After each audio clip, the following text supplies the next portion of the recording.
Greetings, everyone. Welcome. Welcome, everyone. Wonderful to see you all online. Again, and to those of you new to our global interfaith prayer for healing, we welcome you too. Very nice to be with you. And we welcome our presenters today, who you will get to meet shortly. And we have an inspiring lineup of young adult spiritual leaders today. So we're very enthused to welcome all of you. My name is the Reverend Cynthia Gale Bricks. And I'm Dr. William Keepin. And we're the co-directors of the Satyana Institute. Our nonprofit institute has two program areas. One is this one, which we call Dawn of Interspirituality, where we bring and convene programs such as this and bring people of different faiths and those who identify as spiritual but not religious together to become friends, to heal the differences and the divisions, and just bring more harmony within the human family and all beings on the planet. And our other program is called Gender Equity and Reconciliation International. And again, we create safe forums for people across the gender spectrum to speak truth about the often taboo and sensitive issues around gender and sexuality, and without shame or blame. And so we welcome you to any of our programs, and we're really happy you're here today. And we are also the ministers at the Unity Center of Vancouver in Canada. So we want to start with just a few instructions on Zoom. And most of you probably know this, but if you don't, we want to just bring your attention to the chat box, which is usually at the bottom of your page. If you just scroll around your window, you'll see it. In that box, you can put your messages, especially to our team of we have about 8 or 10 staff with us who are in the background, most of them in supportive roles. And some of those folks are there to answer any technological problems you might have. I see messages popping up now saying hello. And they will be there to support you, but you can also chat any kind of comments or reflections. You can say hello to the presenters and the teachers, anything you'd like to do with each other in communicating with each other. We also want to thank our staff. And like I say, we have about 8 or 10 staff members along with our presenters. And these include Garrett Evans, who is our production manager and behind the scenes. He's also a presenter today. So you're going to get to see the wizard behind the curtain come forward. And he's a facilitator of our Gender Equity and Reconciliation program. I'm really happy Garrett's coming out from the production scene and speaking. Jennifer and Todd Mackey are with us as staff. Antonia Porter, Irina Kircher-Rinko, Roy McAtee is usually here. He's a panelist today. Laura Williams, and let's see, who else do we have? We have Michelle Breen is with us today as well. And then on translation, we have Sylvia Rea, and Alex Warden is going to be helping us, Alejandra Warden, with interpretation and translation. We also want to give a special thank you for Sarah Oliver, who has been collaborating with us to bring different speakers to this global interfaith prayer, and including today, but in weeks past. So thank you, Sarah, for all your help in collaboration. And we want to give a special shout out to Nick Patton, who offered his music that welcomed you and greeted you this morning. And finally, we have sponsors of this program beyond our nonprofit of the Satyana Institute. Also co-sponsors are Unity of Vancouver and Banyan Books and Still Point at Breckside Spiritual Center, located in Bellingham, Washington. So we're very happy to be here and welcome you, welcome you, welcome you. Thank you for joining us. So we have a wonderful program scheduled today, which is featuring young adult spiritual leaders. And as you all know, spirituality and religion is changing rapidly today, as it needs to. And so we have with us some of the pioneers who are facilitating that change. And I think it is well known that young people today are really wanting to see authenticity and genuine implementation of spiritual principles. It's not enough to just go to the temple, the church, or the synagogue and hear religious leaders preaching from on high. Um, Young people and young adults are really looking for actual implementation of these principles that are taught in the scriptures. They want to see it implemented in society. They want to see religious leaders really leading our communities in practical ways to transform the injustices in society, to transform our relationship with our sacred planetary home, the earth. And this is a very important trend. And so we welcome it very much because that is what's needed. And we urgently need to bridge the divisions also across these religions. There's been so much sectarianism, and there needs to be the recognition of the universal quest of the human heart for spiritual nourishment and transformation.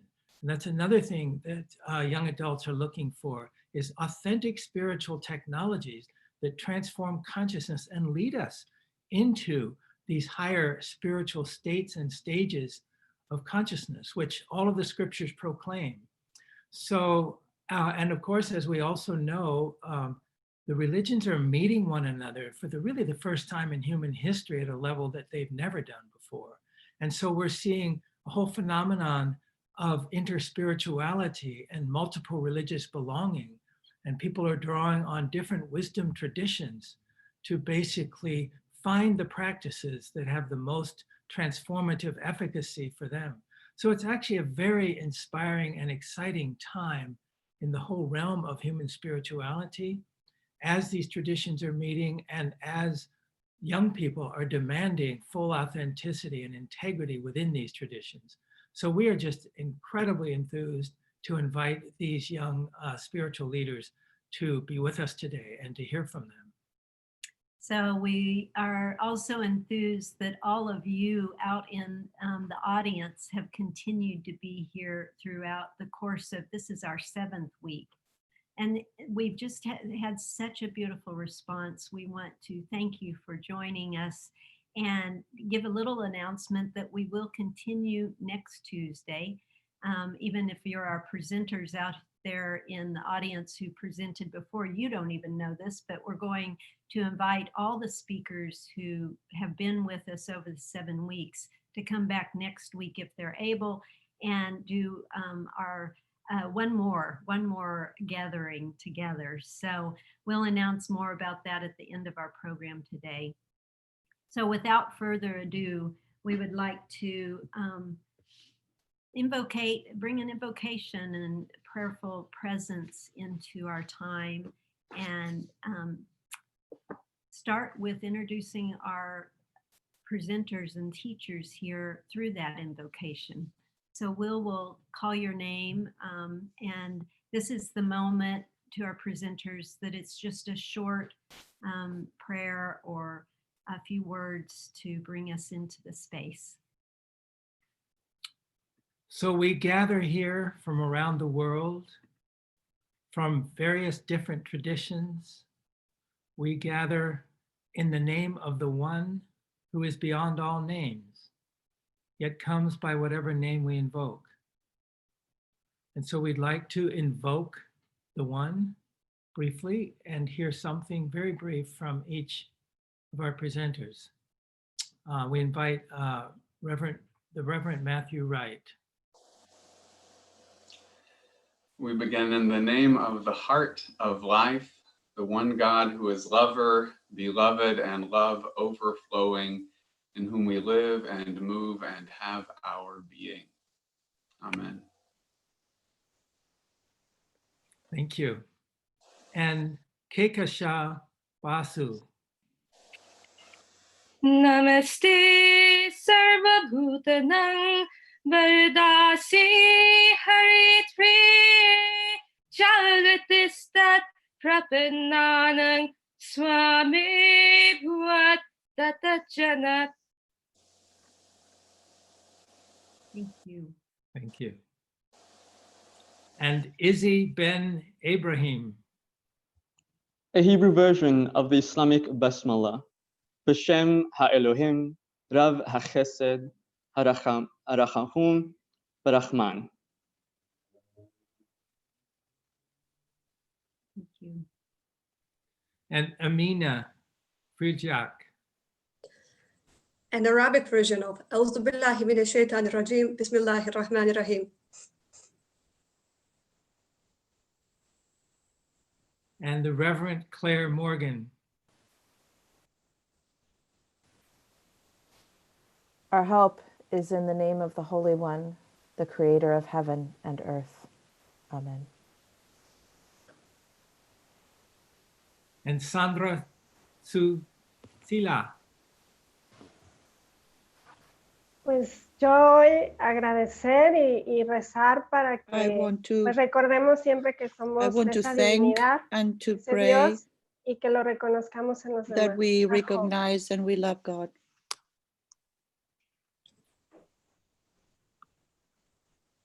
And Mangesh Pol. Namaste. The Marathi language in Maharashtra. We say, Dharma jati pranta bhasha, dvesh sare sampude, ek nishta, ek asha, ek rangi rangode, anpuna pasro manavar, शुद्धतेचे Chandane मानसाने मानसाशी Mansa समवागणे Mansa समवागणे. And Rory McEntee.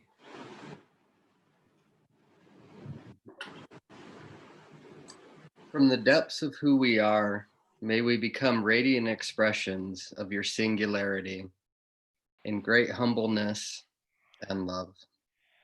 Amen. And Garrett Evans. I just invite us to bring into the circle of our hearts all those people around the world who are in need and who are praying. Invite them into this circle. And now let's just take a few minutes of silent reflection and meditation from whatever prayerful, meditative place you come in the audience and all of us together.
Thank you for that powerful invocation. So presenters, welcome again. It's a joy to see your faces and see your smiles and just to greet each other. We will now, for everyone to know, we're going to move into short presentations from each of you. These will be 2 minutes long, and we'll ring the bell at 2 minutes. If you're right in mid-sentence, then just complete what your thought is and bring it to closure, knowing the bell is just that reminder. And so we're going to invite everyone to turn off their cameras except Matthew, the Reverend Matthew Wright. And I'd like to introduce everyone to the Reverend Matthew Wright, who is an Episcopal priest at the St. Gregory's Episcopal Church in Woodstock, New York, in the USA. He works to renew the Christian wisdom tradition in a wider inner spiritual context, and is a teacher for Northeast Wisdom and the Contemplative Society in the lineage of Cynthia Bourgeois. He is a student of the Mevlevi Sufi tradition under Kabir and Camille Helminski. Welcome, Matthew. It's a joy to have you here. Welcome, Matthew. Thank you. It's a joy to be here with all of you. And the practice that I thought I would lead us in during this brief prayer time connects to what we'll do in the breakout that I'll lead, a practice called the prayer of the heart, which is learning to begin to stake our seat of selfhood, not just in our mental center, but down a bit lower in the space of our heart. So I invite you just to come into that space right now.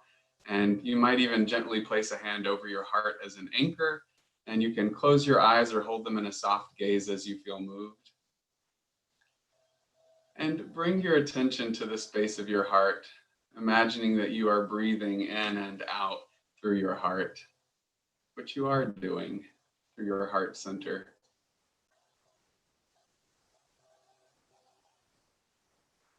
And to really awaken that heart space, I invite you to call into the eye of your heart the image, the icon of a beloved. And a beloved could take many forms. This could be a beloved pet, a beloved cat or dog, a beloved teacher or mentor, a beloved child or grandchild, a beloved spouse or partner, even a beloved tree in your yard. This is a beloved in whose presence your heart opens in gratitude and in love. And hold that beloved in the space of your heart as you breathe through the heart, and notice what opens in your heart.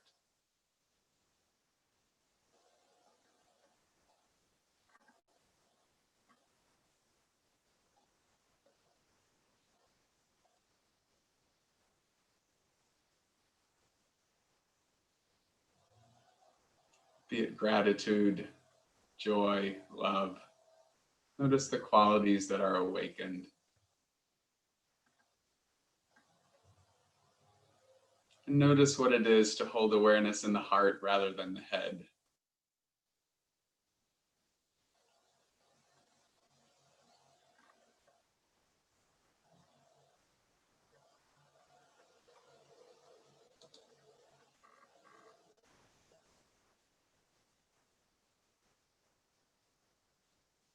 And then very gently, as you're ready, release the object of belovedness, release the focal point of your devotion, and simply rest in objectless love. Now simply love, loving, gratitude, gratituding. Rest in that open, objectless space of the heart.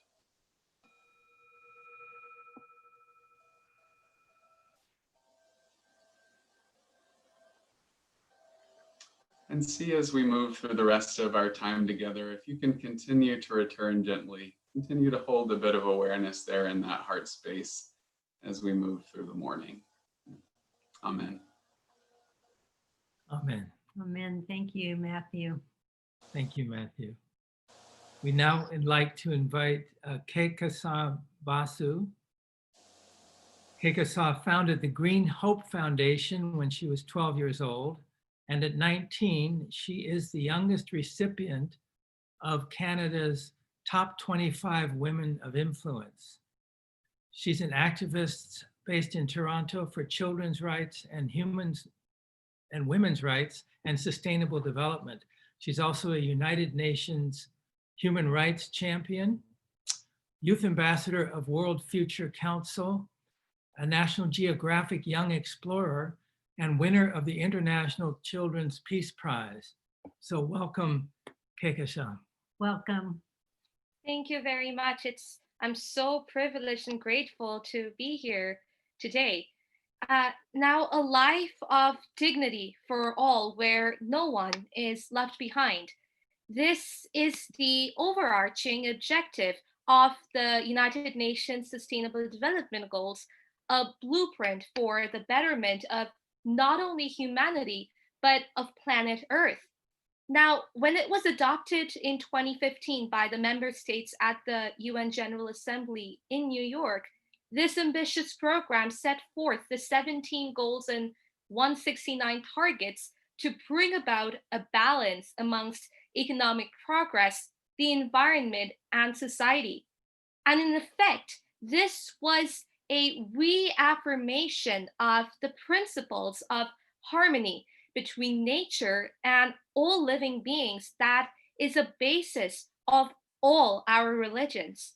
Now, in our frenetic rush to send missions to space, to discover the next powerful weapon, or to even clone life itself, we had ignored for far too long the monumental power of nature, imagining that we as human beings were in control of our destiny.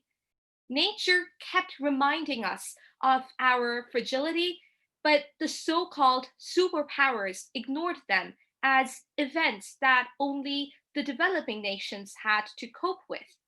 And then came COVID-19. It showed how inept and inadequate our infrastructure was, and even today, thousands continue to die without a cure in sight. So it's therefore time to build back better, imbibing the principles of multilateralism to ensure that we implement the Sustainable Development Goals in letter and in spirit, so as to realize a just and equitable future built on the pillars of peace, mutual respect, and harmony. Thank you very much. Thank you so much Kekashan, for that inspiring manifesto. And now we'd like to call Izzy bin Ibrahim. Izzy is a Sufi Muslim educator, linguist, decolonist, and social justice advocate. Izzy has facilitated dialogues and mediated conflicts around ideas of language, gender, and sexuality, faith and religion, spirituality, and decolonization to foster socially and spiritually conscious understandings and beings. Izzy's calling in and from Cape Town, South Africa. Welcome, Izzy. Welcome, Izzy. Thank you so much. In terms of this talk, I would like to anchor it by saying, Al-alam yahtariku, ha'alam bo'er, the world is burning. Now, as we experience this traumatic event together, I look around for spaces of healing, and all I find is trauma upon trauma. And in these times of such disaster, it sometimes amazes me the lengths to which people, beings, souls will go to not want to feel. And it seems as if empathy is seen as a weakness, having no power like ash on a windy day. But the question is, what example do we set when we pompously display our pride in not wanting to empathize or just care for our neighbors? Now, as someone who works with young people, I have found myself needing to translate for them what is happening in this world, as well as the ill actions of a few, so that fear doesn't become a part of their demeanor. And as someone who is Muslim or who believes, I accept this challenge to honor this universal call for renewal and a deepening of consciousness. And I now say that we actually need a new language to name this burning world and to speak a new world into existence, one with chutzpah, chesed, and rachamim, audacity, grace, and mercy. Not only has this fire exposed the dysfunctional world we've inherited from the people of old, but it gives us an opportunity in being socially and spiritually just in every action we take, whether as individuals or collective. And I want to end off with this, and this is from the Talmud. Hu haya omer, im ein ani mi li, ukshani la'atzmi ma ani, im ani lo achshav ei matai. He also used to say, if I'm not for myself, who is for me? But if I am for my own self only, what am I? And if not now, when? Thank you so much. Thank you so much, Izzy. Welcome. Nice to have you here. Thank you. Salam alaikum. Thank you so much. So we'd now like to invite Amina Friljak. She is Program Officer at Youth for Peace in Bosnia, and she's a committee member on the International Youth Committee of Religions for Peace. She is currently completing her master's degree in interreligious dialogue and peace education. And Amina is passionate about bringing the voices of young people to the forefront in public forums. So we're happy to bring her voice to the forefront in this forum. Welcome, Amina. Welcome, Amina. Thank you very much. Assalamu alaikum, or peace be with you. We live in a particular, I would say, historical moment for us, because at the moment we face the same threat that we called famously coronavirus. But what comes to my mind is actually the question, are we really the same? Are we equal? Do we really face this enemy from the same starting point?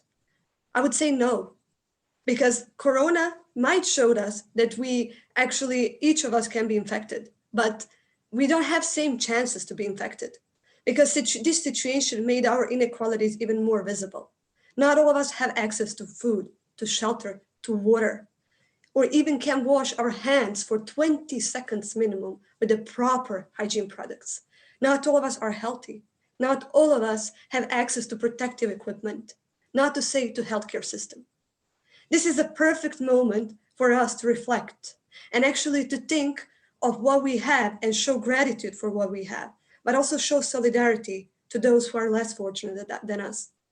This is an amazing opportunity to start respecting our planet, our home, because there's no spare planet, there's no spare home, there's no place where we can migrate after we exploit all the resources our Mother Nature has. Mother Nature showed us that she can perfectly exist without us, that she can regenerate even after years, after decades, after centuries of exploitation.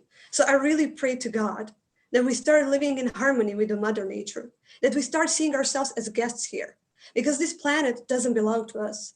It belongs to our children and our grandchildren that are yet to come. Thank you very much. Thank you so much.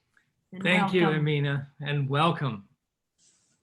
And we would like to invite the Reverend Claire Morgan to our speakers.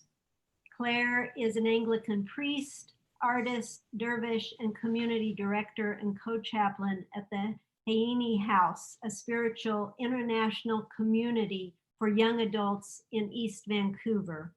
Claire is affiliated with Pacific Northwest Sufi community, and you're calling from Vancouver. So welcome, Claire. It's a joy to have you here. Welcome. Thank you. Hineni House is a place where young people can come to figure out what spirituality is all about for them. It's interfaith, it's queer positive, and it's been so inspiring to see the way that this particular group has come together to support one another. Right now it's all women. It's not a single gender house, but it's given me so much hope for the future to see the way that these women, these young women, support one another. And I think all of us, but particularly the young, are called to embody that spirit of mutual support and love. And I thought that I would therefore gather us together by singing very quickly the song that we always use to gather and begin evening prayer together when we meet, which we do every week. This song was written by my friend Rachel Weasley, who is an activist and songwriter at First Congregational United Church of Christ in Bellingham. So I'll just do it once or twice, and if you get it, you can sing along or you can just listen.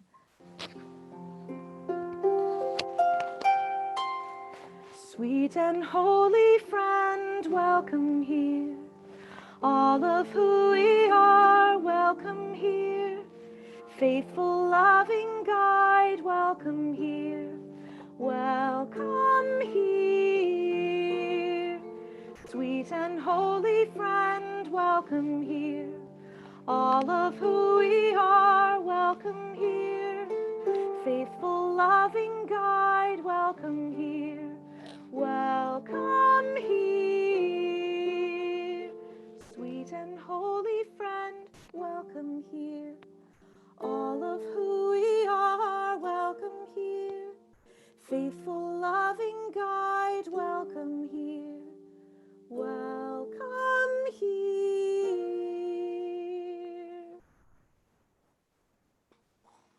We're all part of one community, even though we all need to help one another, and we all need to see where each of us are standing. Thank you.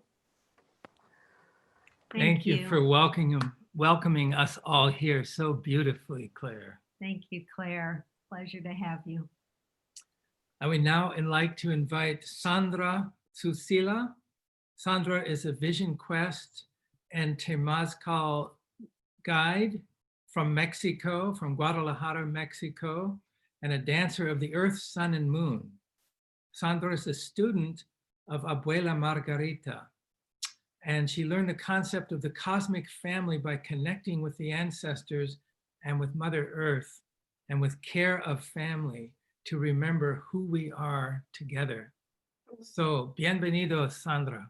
And we will have Alejandra Warden, who will be translating as Sandra speaks with us in Spanish.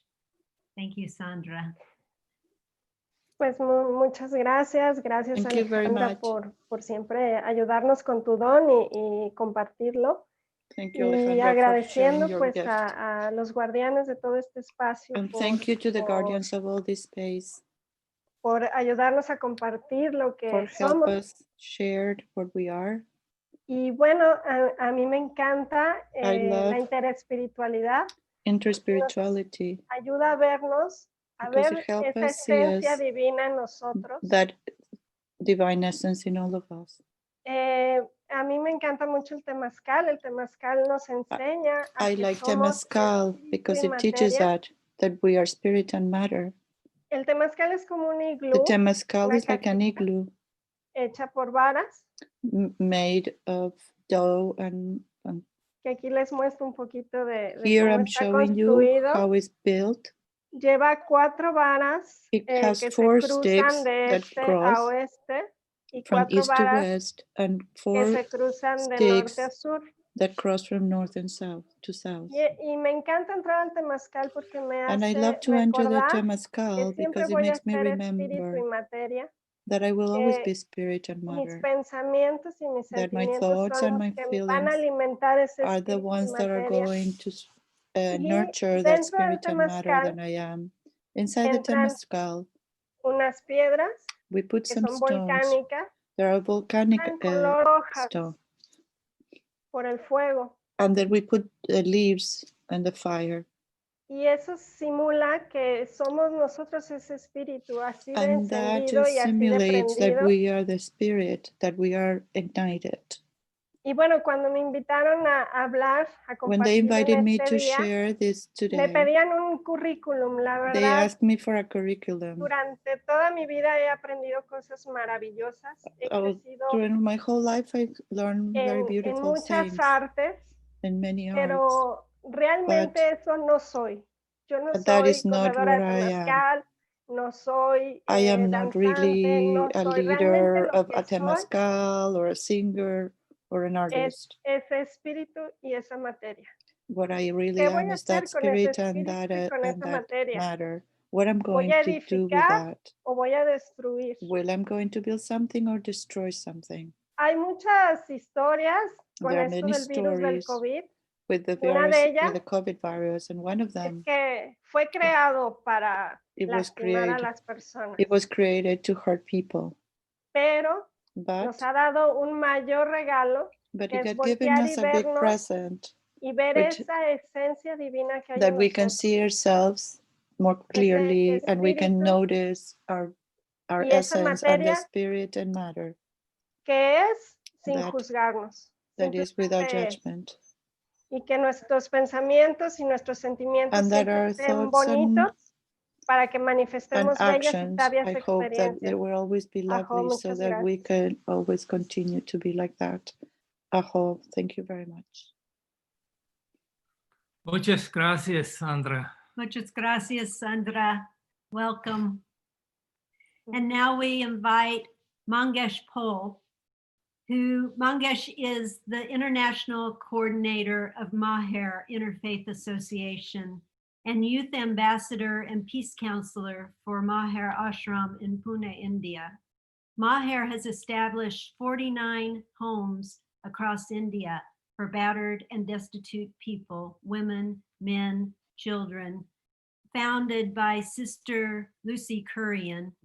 And Mangesh is also a facilitator of our Gender Equity and Reconciliation International work. Welcome, Mangesh. Welcome, Mangesh. Thank you. Namaste, everyone. Before I start, I want to thank this beautiful nature. Because of the nature, we are here.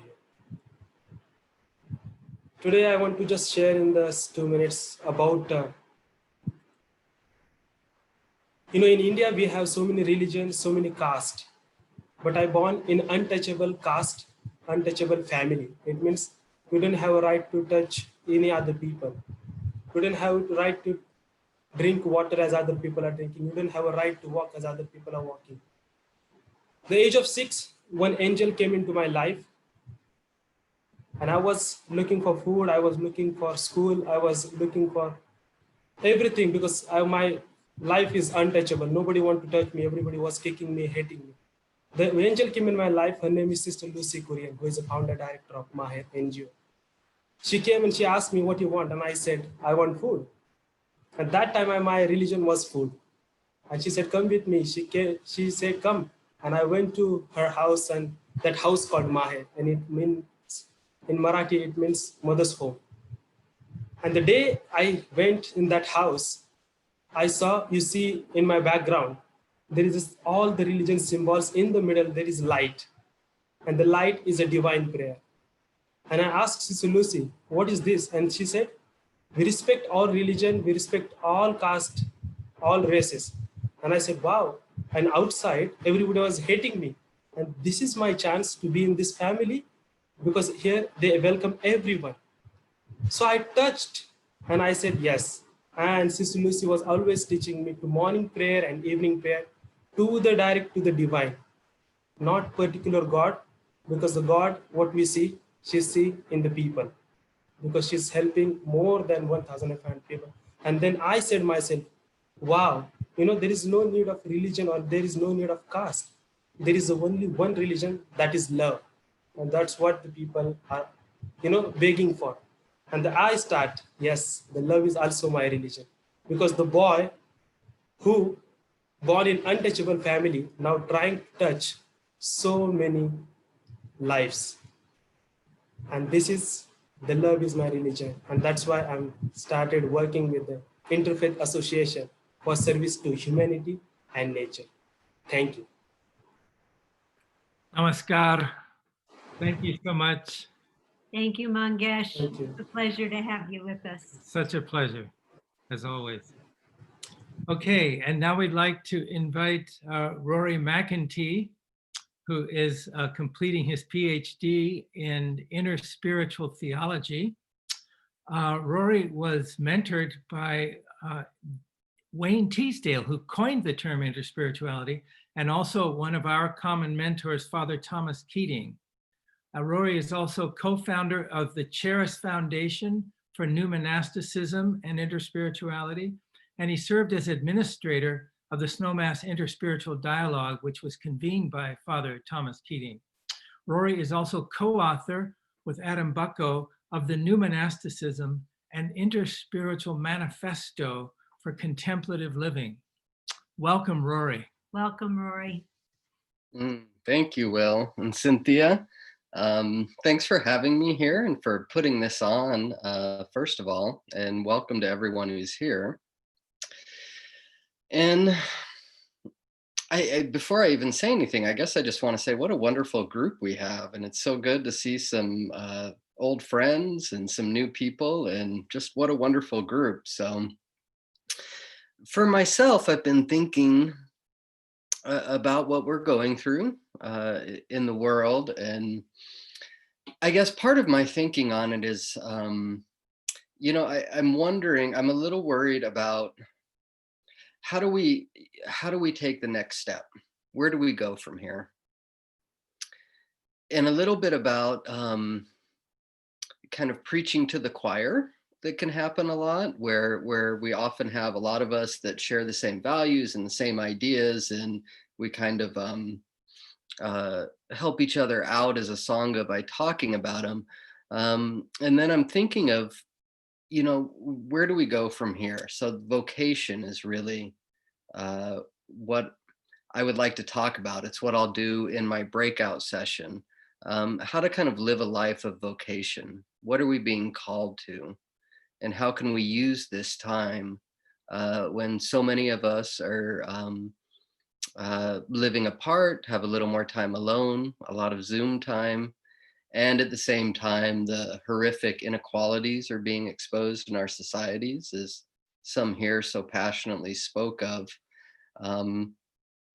What does it mean to think about what we are being called to? And how can that play out within a larger wisdom? So in my breakout session, I'll talk a little bit about how some have thought about that, how it comes into our dream worlds. It's a kind of liminal space, and how to attune ourselves to really listen, because there's so many things that need so much work in this world, but we're not always sure how we can best serve that and serve that process.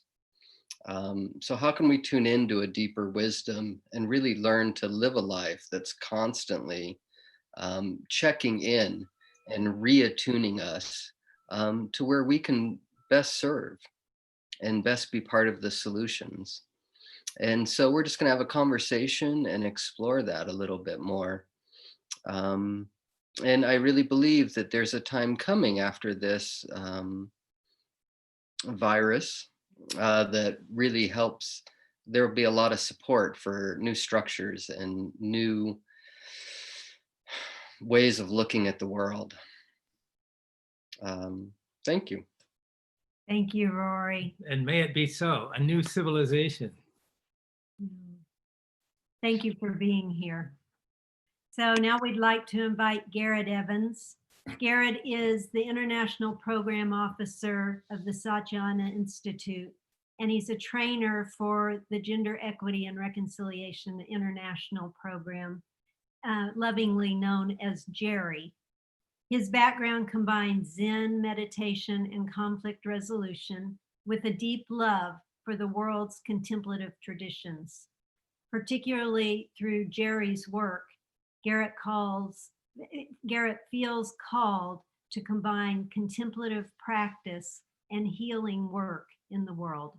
Welcome, Garrett. Well, thank you. Thank you very much. And it's good to be here with everyone.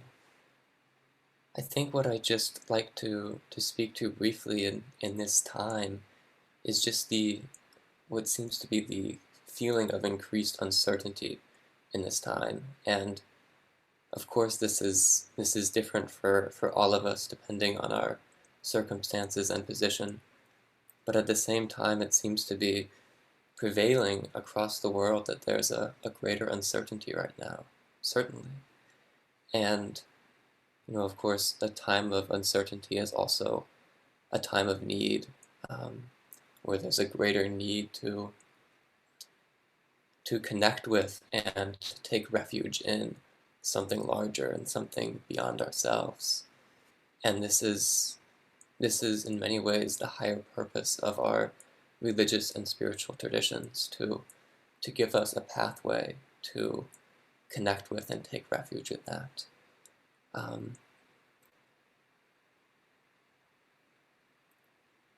And of course, I think many of us know that young adults are increasingly identify as non-religious. And yet at the same time, that spiritual impulse and that longing to connect with something larger is certainly still there.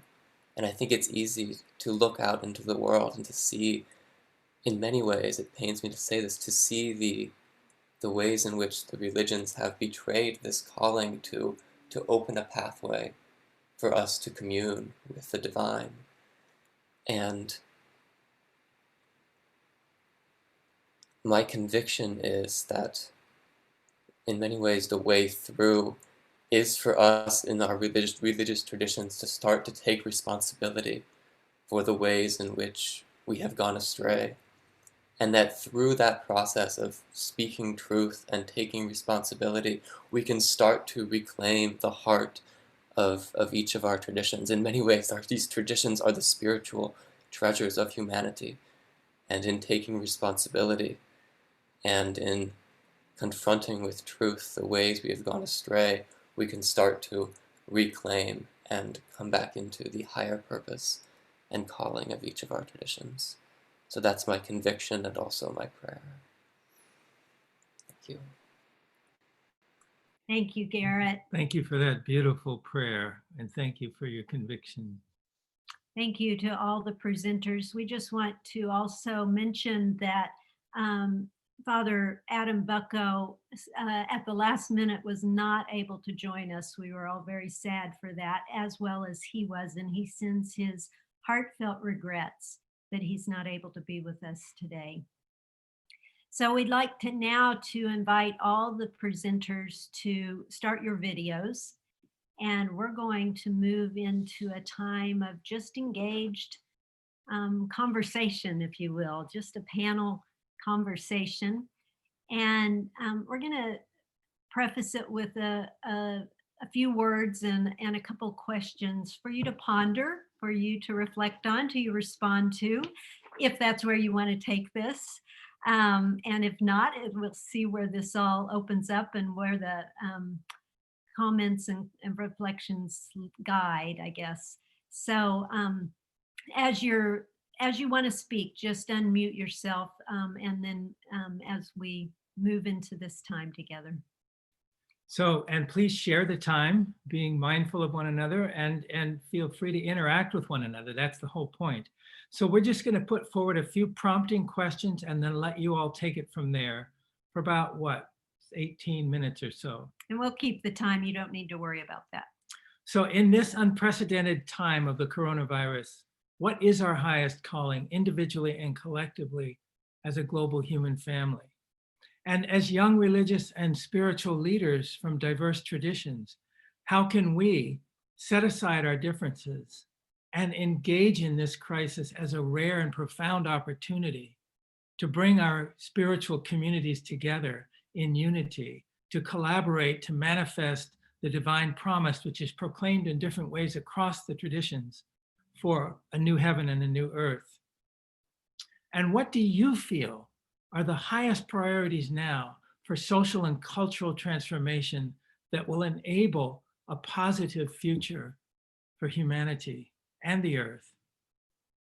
And here's a provocative one. Martin Luther King said, and I'm paraphrasing slightly, "If you have not discovered something you will die for, you have not yet begun to live." So have you discovered something that you are willing to die for? And finally, Corona means crown. How can this unique time become a crowning moment for humanity to heal our relationships with each other and with our sacred planetary home, to heal the divisions and inequalities across the human family of race and gender and class and wealth, so that we can finally establish the sovereignty of divinity upon the earth and create genuine beloved community. So those are just some probing questions. And we now just invite you to explore those or whatever other questions you might like to bring to the foreground. So the circle is open for whoever would like to dive in.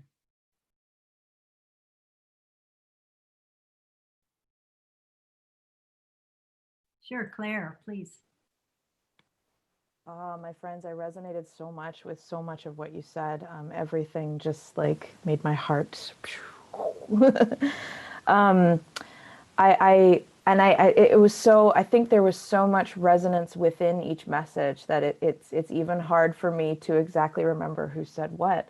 I'm aware of what Garrett said, which is to say that I happen to agree that I think that I'll only speak from my own tradition, but I feel like my own church has kind of dropped the ball on really figuring out what it means to engage, especially with young people, but also to sort of challenge the way that we live as spiritual beings in the world. I think that it has become so enamored of being cool and being different and just trying to sort of fit in while at the same time be different. And what I think that this whole thing has revealed to us in a revelation, in an unveiling, apocalypsis, if you will, is that the way that we live, certainly in the West, is not sustainable. It's not sustainable to be just spending all of our time working and putting out content or putting out whatever one might deem as being valuable in an action-oriented way.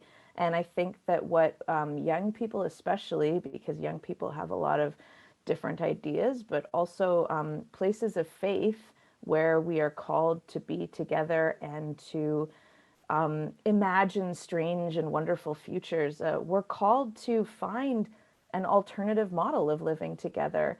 And I have my own ideas about what that looks like, but I just think that we're being given this amazing chance to imagine this completely radical and ridiculous future. And we'd be fools to waste that chance, whatever it looks like embodying it. Thank you, Claire. Yay.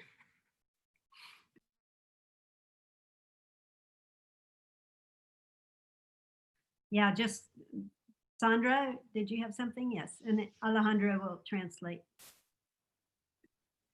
Gracias. Bueno, pues a mí el COVID-19 For me, ha the traído COVID pues realmente un regalo, has been a real gift, que es voltearnos a ver como which is esa divinidad que somos to y turn ourselves que to see the compartamos divinity that we esto are and ahora that que we share. salgamos de la cuarentena. And when we get out of the quarantine, we can share. Todos tenemos dones especiales que a Each veces one no of lo us has special descubrimos. gifts that we sometimes do not discover them. Y esta cuarentena nos ha ayudado a And this voltear y quarantine vernos. has forced us to turn around and see ourselves. Yo agradezco al COVID-19 por I haber llegado. am thankful to the COVID-19 for having arrived. Nos está transformando como It's humanidad. transforming us as a humanity. Nos está despertando esa It's waking intuición us en up. nosotros. Está latiendo el corazón más rápido.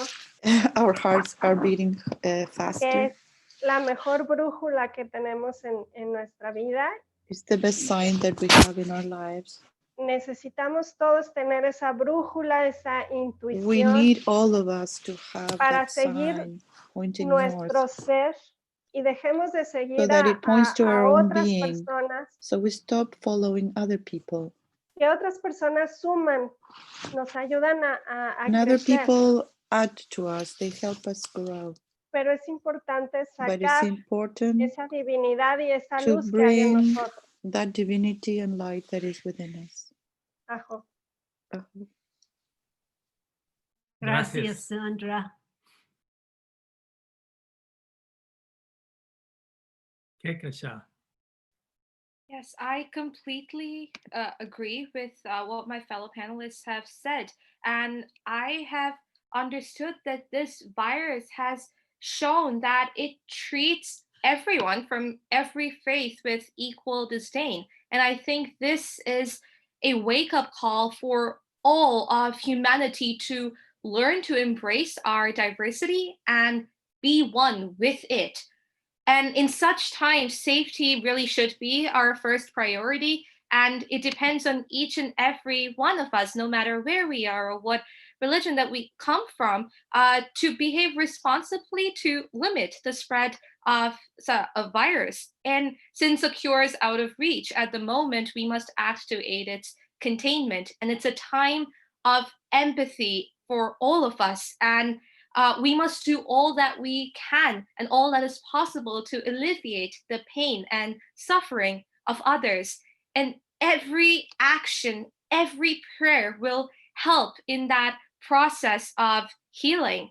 And you mentioned that Corona means crown. And this pandemic really has given us the opportunity to build back better. It has brought the most affluent nations to their knees. It's afflicted the rich and poor with equal impunity. And it's exposed the complete inadequacies of our infrastructure, our healthcare, and social support systems.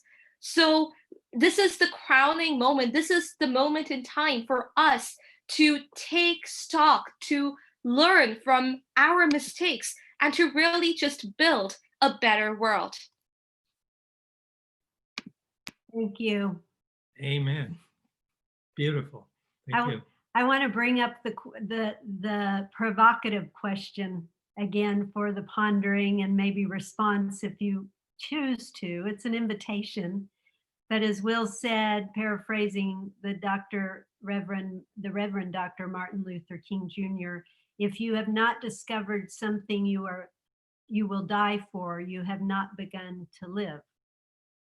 I know a little bit about many of you and a lot about some of you, and I know that you have found your vocations, and I would like just to invite you to respond to that. What are you willing to die for? What is this incarnation about for you? Mangesh, yeah. Namaste again. It's a beautiful question, actually. It's noted, and thank you for asking that question. As I said, the love is my religion. Every religion teaches us to love, but love has no religion. Love itself is a religion. So it's a very beautifully said. It's only 2 sentences. Every religion teaches us to love. When I think myself, when I was born in an untouchable family, and then I become best student of India, I got selected. I thought myself, if the untouchable boy can, achieve this kind of achievement, so there is no between comes the religion and caste. It's all about your pure love for the people. And I think when the love will be there, I will die for that, to pour the love into the people's heart. Then people's hearts will grow and they will share the love. Thank you so much. Thank you, Mangesh. Thank you, Mangesh. Matthew. The answer for that question for me is I'm willing to die for love. And love and the contemplative depths of our prayer might feel like an amazing tenderness, but in action in the world, it looks like justice. And as Claire was saying, this moment is an apocalypse in the biblical sense. That apocalypse means unveiling. And the injustice and inequity of our world and our systems and structures has been unveiled. And speaking as someone who lives in a capitalist system, the horrors of capitalism are being unveiled. That we have a government and an economy that puts profit over the environment, that puts corporations over workers, that puts the wealthy over the poor. And in one sense, yes, the virus is a great equalizer, but in another sense, it reveals that we are incredibly unequal, because the wealthiest among us get the tests first. The wealthiest among us stay safest. The wealthy among us have the housing they need. And so how does love express itself as justice? And part of that is the undoing of these systems and structures. So it's revealing to us the utter intertwining of the spiritual and the political in this moment, and that we can't be people of spirit without being people of justice. And so for me, it's how does my contemplative life then manifest outward in action? And how do we also reorient our religious traditions to serve in that way? And what are the, for me, Jesus and Muhammad, they're both models of what I would call contemplative activism. You know, they retreat constantly, they move away from the world, they go away to a quiet place, to a cave, they center in God. But it's never for the sake of escape from the world, but always for a deeper, fuller engagement with the world. Then they go out and they do the work of healing and justice and transformation. And so our traditions, I think we're in a moment where we can reframe them in the most unitive, inclusive ways. We can understand from the Christian tradition, the body of Christ is the body of humanity and the body of the earth. Or from within Islam, that the ummah is the earth ummah, the earth community. And so we can leave no one outside of the scope of our tradition and the scope of our love. Yeah, that's what's coming up for me, that the spiritual must be political in this moment. Thank you, Matthew. Thank you. Thank you for those beautiful answers. And just a little time check that we have about 5 or 6 minutes left. So still plenty of time. I'm wondering if anyone, Izzy, yes, please. Thank you for that. I was just reflecting on the quote that was given about what we're willing to die for. And I just wanted to put this out there on the table. Some of us don't have a choice. That's not really a question that we can answer. I mean, the personal is the political. The situations that we find ourselves in, by virtue of us just being who we are put on the line. We are on the front lines. We are the ones being sacrificed. Just by the positions that we find ourselves in within our societies, within our religious communities, within our social settings. And I think it stems from this idea of individualism as well. And someone had a speaker before me had alluded to capitalism, but how the nature of our society is based on the singularity of the being, that we're all not in this together, that we're all individuals trying to make it out. And I think that thinking is not going to bring us to this space of healing that we're all wanting for, or that we're all needing. And I find it difficult to talk of spirituality, to talk of faith, to talk of belief, to talk of bringing everyone together without discussing the social justice aspects to that. In this conversation that we're having at this moment in time, I think also I'm reflecting on the voices that are not found amongst the 10 of us here. Who's not at this table, who's not saying what needs to be said, and that is where we find our answer. What's wonderful just in engaging in this particular conversation is the different facets of our society coming together, whether it's top level, grassroots, and we're all coming to the same conclusions. But also I'm really wanting to, personally, I'm wanting to anchor this conversation also in the voices that are not present. And how do we move from there? Because I think the most marginalized of our communities are the ones who will have a really good sense of what really needs to happen in our communities and our societies. And I think we will be the ones to save us. Thank you. Thank you, Izzy. Thank you, Izzy. Thank you, Izzy, and for bringing in the importance of the voices of the marginalized. Rory? Yeah, thank you, everyone, for all that you've shared and brought in. I'm thinking of, it's a little bit different take, but in some ways how, obviously there's an extraordinary moment that we're living in, but there's also a sense where it's not different from the other moments in our life either. It's not different from how life, in some ways, many ways, was. The things a lot of us have been speaking to have always been there. All the inequality, all of these issues were there before this virus, they're going to be there after.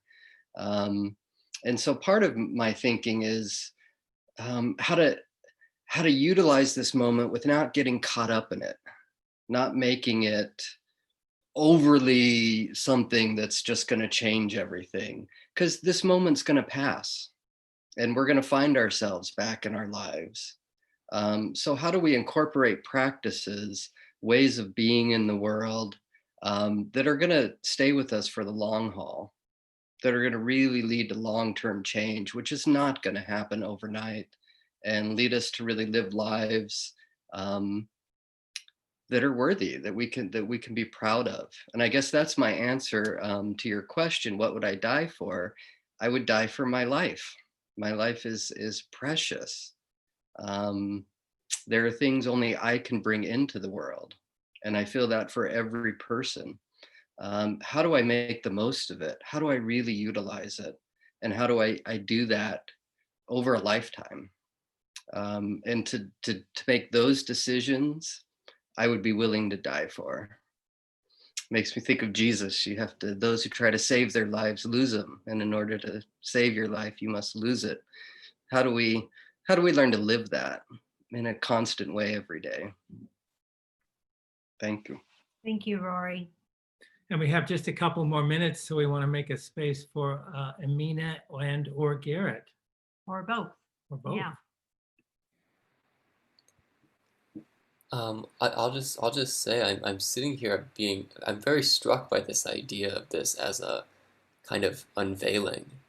And what's coming to me now is, if you're familiar with Jesus in the Gospel of Thomas, he says something like, when one seeks the truth, you should not stop seeking until you find. And when you find, you will be disturbed. And then you will be astonished. And then you will rule over all things. And then just, to rule over all things, to kind of reclaim a kind of sovereignty, which is also interesting with the connection of Corona being to crown. And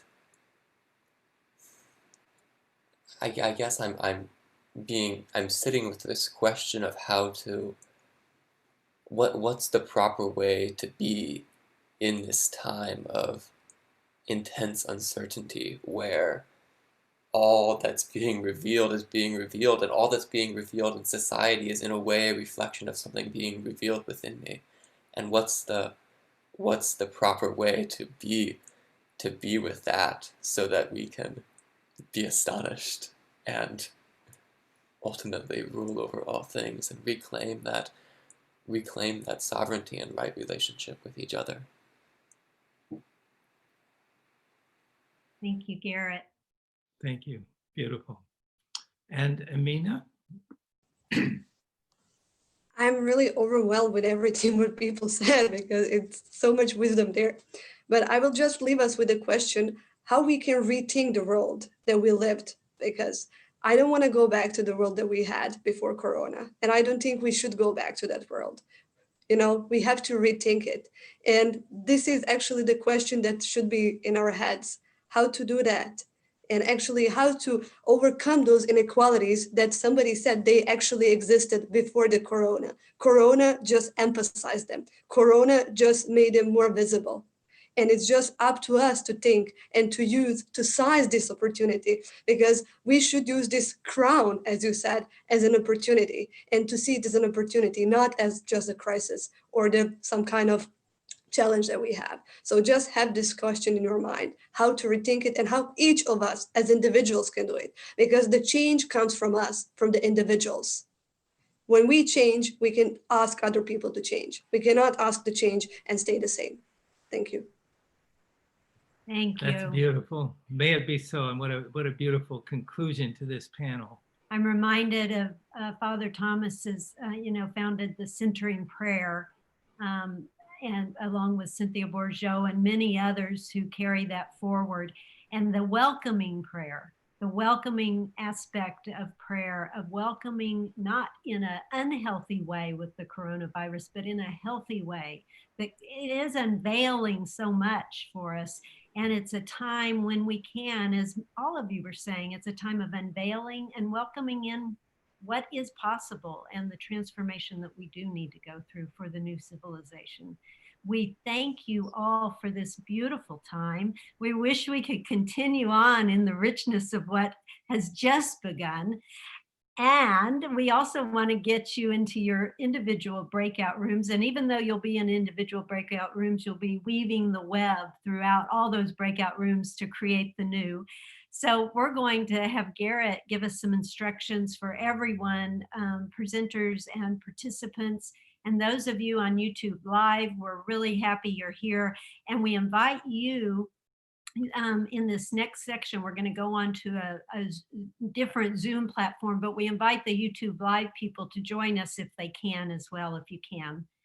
So Garrett, we're going to bring this part to a close and start a new Zoom meeting, and Garrett will explain the details.